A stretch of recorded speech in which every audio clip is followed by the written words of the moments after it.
आज मैं आपको एक भूत की कहानी सुनाने वाली हूँ। उस कहानी का नाम है भूत का साया।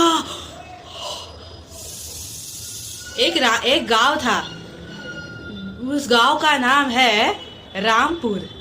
रामपुर गांव में एक रिया नाम की एक लड़की रहती थी उसके मम्मी पापा के साथ। उसके मम्मी पापा बहुत ही परेशान होते थे क्योंकि उसके स्कूल से बार बार उसकी कंप्लेंट आती थी। एक दिन प्रिंसिपल का कॉल उसके मम्मी को आया और उसकी मम्मी तुरंत स्कूल पहुंच गई। प्रिंसिपल मैम बोली, देखो देखो आपकी बच्ची स्कूल में भूतों की कहानी सुनाती है और उनको ये भी एहसास दिलाती है कि सच में भूत होते हैं। अभी हम आपके बच्ची को ज्यादा नहीं पढ़ा पाएंगे, आप इसको लेके जाइए अपने घर। फिर उसकी मम्मी बोली कि अरे 10th की एग्जाम चल रही है, ऐसे बीच में पढ़ाई रुकनी नहीं चाहिए, प्लीज आप इसको एक मौका दे दो। फिर प्रिंसिपल मैम बोली, ठीक है 10th की एग्जाम है इसलिए मैं इसको एक मौका दे रही हूँ। अगर इसने ये वापस किया तो हम इसे स्कूल से निकाल देंगे। फिर उसकी मम्मी ने प्रिंसिपल मैम का धन्यवाद बोला और घर चली गई और रिया भी अपने क्लासरूम में चली गई।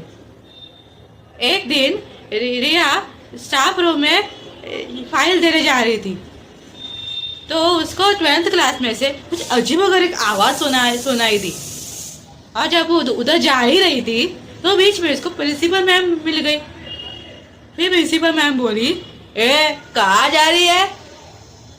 तो रिया बोली कि अरे मेरे को 12th क्लास में से कुछ अजीबोगरीब आवाजें आ रही है तो मैं वो देखने जा रही हूँ। अरे उधर मत जाओ, उधर पता है क्या है? सिर्फ कबाड़ा है, कबाड़ा। तुम जाओ यहाँ से। फिर उसको रिया ने बोला, ओके प्रिंसिपल मैम मैं जा रही हूँ। वो सीधे स्टाफ रूम में चली गई और वापस सारे फाइल देने के बाद अपने क्लासरूम में आके चुपचाप बैठ गई। फिर उसकी दोस्त आई, उसका नाम है सीता। वो आके बोली, क्या हुआ रिया, इतनी उदास क्यों बैठी है, परेशान क्यों है? फिर रिया उससे बोली, अरे आज भी जब फाइल देने जा रही थी तो मेरे को 12th क्लास में तो अजीबोगरीब आवाज़ें सुनाई दे रही थी। तब मैं वहाँ पर जा ही रही थी तो मुझे प्रिंसिपल मैम मिल गई। वो इतनी डरी हुई थी, मैंने कभी उनको ऐसा डरा हुआ कभी देखा ही नहीं है, हमेशा गुस्से हुए ही देखा है। अभी मुझे भी देखना है कि उस क्लास में आखिर है क्या, इतनी आवाज़ें क्यों आ रही है। फिर सीता बोली, हाँ लगता है तुम जो कहानी सुनाती थी वो ही सच हो रही है क्या? फिर मुझे भी यही लगता है। तो थोड़े टाइम के बाद क्लास में टीचर आ गई। बोल रही थी कि अरे क्या चालू है, चुप बैठो और अपनी बुक्स निकालो। फिर उसने बोला कि क्या तुम मेरी मदद करोगी उसके लिए? फिर उसकी दोस्त थोड़ा सोचा, हाँ मैं तुम्हारी मदद जरूर करूँगी। फिर हम दिन में कैसे जाएंगे, वहाँ पर तो प्रिंसिपल मैम की नज़र उस 12th क्लास के रूम में ही रहती है।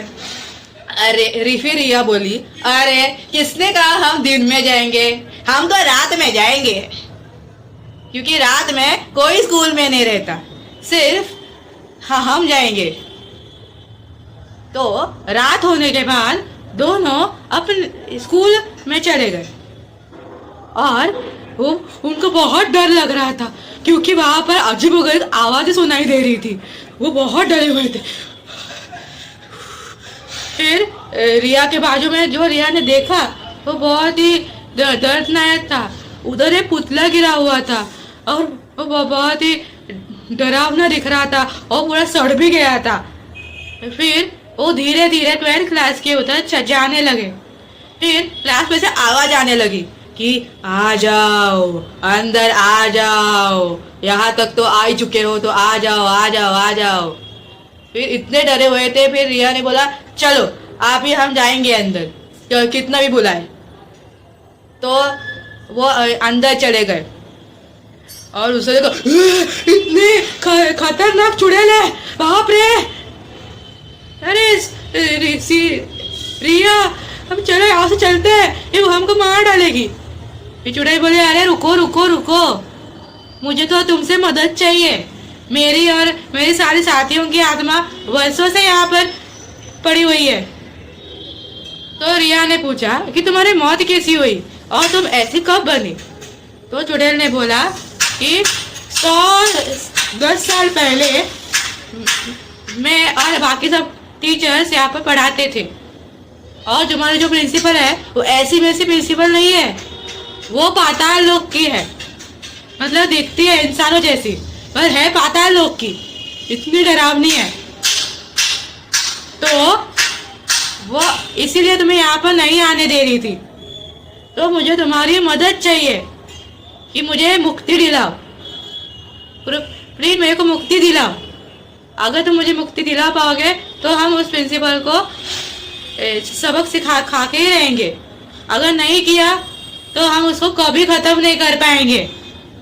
तो फिर जो डर उन दोनों में था उससे दोनों के अंदर से जोश आ गया और बोले हाँ हम दोनों वादा करते हैं कि हम उस टीचर को सबक सिखा के ही रहेंगे। फिर वहाँ से चले गए। फिर अगली सुबह वो वापस स्कूल में आ गए और प्रिंसिपल मैम के कमरे में केबिन में चले गए।